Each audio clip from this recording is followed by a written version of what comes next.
Hablaremos de Gaetano Majorano, llamado Detto Caffarelli, ¿no? Qué lindo. Que era un castrati. Hemos hablado aquí algunas veces de aquellas personas que para conservar la fresca voz de la infancia se hacían castrar. Era una época en que las mujeres casi no tenían cabida en el mundo del canto, y entonces incluso en las óperas los papeles femeninos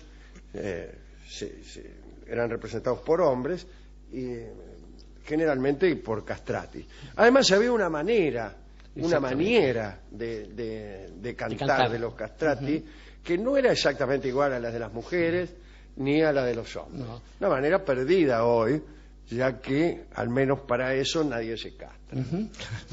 Usted iba a decir... No, digo que además, de hecho, había escuelas de castrati, sí, claro, muchas vinculadas a la iglesia también, que generaban sus propios coros, ¿no? Es que la iglesia, que en un principio excomulgaba a los que intervenían en la castración, me imagino al castrador y al castrado, de algún modo prohijaba aquella actividad, puesto que prohibía que los papeles femeninos de las obras musicales que las voces femeninas fueran cantadas por mujeres. Se dice que hasta el mismísimo Enrico Caruso llegó a convivir con el último de los castrati que hubo por ahí. Que hasta llegó a grabar. Llegó a grabar un disco. Bueno, hoy hablaremos de uno de ellos, ¿no? Que es Gaetano Majorano, Detto Caffarelli. Nació en 1710 en una familia campesina de Bitonto, cerca de Bari. Sus padres eran labradores. Labrador era mi padre y yo he sido labrador. Pero mi madre tenía de cristal el corazón. Digo yo en otro sentido. Sus padres eran labradores, trabajaban para los dueños de unas tierras poco fructíferas que permitían cosechas espaciadas y pobres. Esto para que vayan sabiendo que esta historia comienza en la misiadura, ¿no? Pero por suerte Gaetano tuvo una pasión precoz por los cantos religiosos. Al principio tropezó con la voluntad de su padre, que solo deseaba verlo trabajar la tierra. El padre lo apartaba del canto y lo instaba a ser como él, labriego y miserable. En una feria de Bari, mientras cantaba junto a otros niños, en realidad cantaba jeteando, cantaba para pedir limosna, algunas personas prestaron atención al canto del niño. Y el que prestó atención se llamaba Caffarelli. Este era el que se llamaba Caffarelli. Domenico Caffarelli, quien según las crónicas descubrió las primicias de una voz brillante y prometedora. Domenico buscó al padre de Gaetano, al labrador miserable, y trató de convencerlo de los beneficios de una operación que ellos desconocían. No ellos, los amigos de Caffarelli, sino los padres del niño Gaetano. Y todas las ventajas que esto llevaría a la familia. El papá de Gaetano se entusiasmó más que nada con las ventajas que llegarían a la familia, por cierto. Y se cumplió la castración en Umbría, una sombría castración. Al poco tiempo, el muchacho volvió a Bari a trabajar con su maestro, Caffarelli, que se dedicó intensivamente a la educación de esa voz de niño que ya no sería afectada por el paso de los años. Como muchos estudiosos de la música, Gaetano estimó más a su primer maestro que a sus padres. Y así fue cuando eligió el seudónimo Caffarelli en honor al maestro. En cuanto a la operación, lo habitual era llevar al niño engañado, le decían otra cosa. Por ejemplo, ¿qué le podrían decir? No sé. Que vamos a sacar sangre para un análisis y lo terminaban castrando. Ay, Dios. Así eran las prepagas en aquel tiempo. Ya en la antigua Roma, la castración, o la castración comercial al menos, estaba castigada, ¿no? Pero no se logró abolirla porque los esclavos, que eran disminuidos de ese modo, encontraban buenos trabajos cuidando harenes y serralios, cuidando a las esposas de los ricos. Claro, querían que sus esposas fueran cuidadas por personas castradas y disminuidas en ese aspecto. No, otra cosa eran las famosas... Eran cuidadores de los gineseos. Claro, los eunucos, digamos. Sí, que sí. o sea, formaban patrullas de eunucos que eran especialmente fieles, decían, a la voluntad del patrón. Así es. Al principio, la Iglesia, como hemos dicho, condenó con la excomunión estas actividades, pero a partir del siglo XVII resultó ser que propendía a esa clase de operaciones porque, por lo que se ha dicho, acerca del canto femenino, ¿no? Que no era permitido. En 1780, solo en las iglesias de Roma, laburaban 700 castrati. En casi todos los pueblos o ciudades prósperas había castratis trabajando. Los más fervientes admiradores del arte de los castrati, después de los romanos, fueron los príncipes alemanes. En 1752, el duque de Württemberg había importado 2 cirujanos de Bolonia para llevarlos a su corte, porque era en esa ciudad donde se hacía la operación, casi exclusivamente se operaba en Bolonia. Además de la excomunión, había algunas penas civiles también para la operación. Por esta razón, no había mucha publicidad del asunto. Sin embargo, en algún momento de tolerancia, en algunas barberías de Nápoles se ponían carteles diciendo qui si castrano ragazzi, ¿cómo sería, no? Aquí se castran niños. Durante la mutilación, el niño era atontado solamente con vino, naturalmente, que quiere que en aquellos tiempos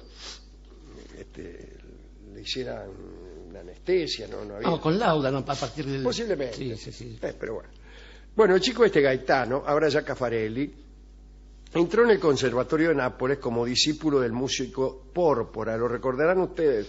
Fue aquel hombre al que Händel había logrado convencer para que le enseñara el arte musical y trabajando como... lo había convencido mientras trabajaba como ayuda de cámara junto a él. Gaetano tenía 8 años. En Nápoles los castrati debían respetar un contrato de 6, 7, 8 años en un coro y después recién podían cantar ellos como profesionales. Y así lo hizo Caffarelli.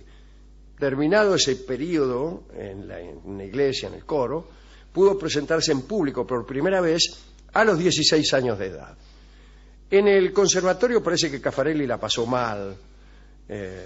Bueno, como era castrati, era víctima de perpetuas bromas, era envidiado debido a los privilegios que tenían, ¿no? En todas partes.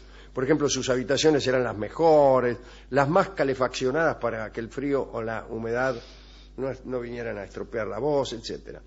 Cuando salió del conservatorio, después de su debut en el teatro, Gaetano empezó a hacer papeles femeninos. De todos modos, a pesar de todas estas circunstancias, incluso la de su castración, a los 18 años se metió en un tremendo lío de faldas que estuvo a punto de costarle la vida. Enamoró a una muchachita romana de la aristocracia llamada Lorena y al cabo de un tiempo parece que el marido se enteró. Una noche llegó en el momento más inoportuno y Caffarelli, como si fuera una película italiana, pasó la noche escondido en el pozo del jardín, en una cisterna. Lo peor es que no había tenido tiempo de vestirse, así que se agarró una pulmonía, estuvo sin voz por 6 meses, etcétera, etcétera. Lo peor es que el marido de esta chica encargó a unos esbirros profesionales que liquidaran a Gaetano, pero la esposa, que estaba enamorada realmente del cantor, financió a su turno otra cuadrilla, pero ya está para proteger a Gaetano, ¿no? El caso es que a partir de entonces el castrato se paseaba por las calles con 4 guardaespaldas. Finalmente Caffarelli inició una larga gira por toda Europa para alejarse de tanto peligro, ¿no? Caffarelli era antipático, violento, arrogante e compadrete. Una pinturita, Caffarelli. Despreciaba a los reyes, a los empresarios, a los cantantes y al público. Bueno. En cuanto ponía un pie en el escenario, se acercaba a los palcos ahí chamullaba a las minas que estaban en el público, hacía cosas como esta, ¿no? Poner durante los ritornelos de la orquesta, durante las partes instrumentales, hacía gestos, se acomodaba las pilchas, Espantoso, como ¿no? los cantantes esos que prenden cigarrillos, Claro. esa clase de cosas, ¿no? Después pretendía que las orquestas lo siguieran con un tempo totalmente caprichoso. Esto lo hacían casi todos los castrati, que tenían una forma de cantar muy muy caprichosa. Pero además, mientras duraba su representación, se paseaba, hacía gestos, tocaba las caritas de la gente, molestaba a los músicos y desde luego tenía las peores exigencias, como por ejemplo que los instrumentos se afinaran dando él el la. No importa que diera cualquier cosa. Bueno, estuvo en Madrid. Lo invitó el rey Carlos III. Parece que estaba cantando en el casorio de una chica de una familia de Alcurnia y en determinado momento le quitó el arco al tipo del cello y empezó a darle palazos al tenor que lo acompañaba. E incluso a todo aquel que se acercaba a separarlo, porque no le había gustado la voz. También se irritó en Madrid por los aplausos que recibía una de las cantantes y entonces empezó a hacerle gestos lascivos e impúdicos en pleno escenario. Y la mina se desmayó en el escenario. ¿Cómo habrán sido de impúdicos los gestos de Caffarelli que la mina se desmayó? Se dice que los más importantes reyes, los reyes son siempre importantes, o eso les parecía a los europeos de aquellos siglos, aceptaban cualquier actitud con tal de oírlo cantar. Sin embargo, Carlos III de España, que era un excelente juez en la materia, le dijo: vos superáis a los más lentos en la lentitud y a los más rápidos en la rapidez. Conviene que ahora deis pasos de hombre y no de gigante. Es preferible adoptar un estilo más simple. Suavemente ganaréis los corazones. Mirá vos, Carlos, sabía, Como digo, era muy amanerado, le gustaban los firuletes, los calderones, hacían trinos que no estaban escritos. Todas esas cosas que hoy se siguen haciendo, aunque no, aún sin haber sido castrado, ¿no? Ese tipo de costumbre uno no se la saca ni cortándoles una mano. Bolonia, justamente. Bueno, recuerdo la frase de Antonio Carrizo ante cierto guitarrista demasiado pródigo en adornos. Le dijo: para usted no hay tango fácil. Qué bien. Dice: para usted no hay tango fácil. Qué bien. Extraordinario. En 1753, Caffarelli viajó a Francia para cantarle a Luis XV. El rey dispuso una casa para él en Versalles, una carroza con 2 caballos, 7 criados, y a pesar de una cantidad de obsequios adicionales, parece que Caffarelli estaba disconforme. Se hacía gatillar hasta los menores gastos, pero antes de su partida parece que Luis XV le mandó una tabaquera de oro a Caffarelli y le dijo a un enviado, dice: andá a llevarle a Caffarelli de regalo. Caffarelli, cuando vio la tabaquera de oro, la tiró al suelo y dijo que no tenía el retrato del rey, y le mostró al emisario una colección de 30 tabaqueras, todas ellas más suntuosas que la que el rey le enviaba. Ante tal situación, el enviado le dijo que esas tabaqueras eran las que se regalaban a los embajadores y que estos se sentían muy honrados de recibirlas. Y Caffarelli dijo: bueno, vaya y dígale al rey que le diga a los embajadores que canten ellos. Enseguida, lo que recibió de Luis XV fue una nota ordenándole abandonar Francia inmediatamente. O sea, se cansó Luis XV. Durante toda su vida, Caffarelli hizo una enorme fortuna. Se había comprado una propiedad que llevaba anexo un campito ahí en el ducado de San Donato, cerca de Otranto, en el sur de Apulia. Como eso no le bastaba, hizo construir un palacio de varios pisos en Nápoles, que hoy todavía está, con una inscripción en la puerta que dice: Anfión construyó Tebas y yo esta mansión. Bueno, Caffarelli fue una excepción entre todos los castrati porque envejeció mal. Los castrati casi siempre se mantienen, o se mantenían en aquel tiempo, muy, muy lozanos durante largo tiempo. Este envejeció mal incluso vocalmente. En Nápoles lo consideraban el patriarca del canto y lo hacían cantar conciertos en las iglesias napolitanas, pero algunas crónicas fueron crueles con él. Dijeron: parecía una cabra gorda de voz fea y dura. El pueblo admira solo en él las reliquias de quien fue el mejor de todos. Murió en 1783 a los 73 años de edad.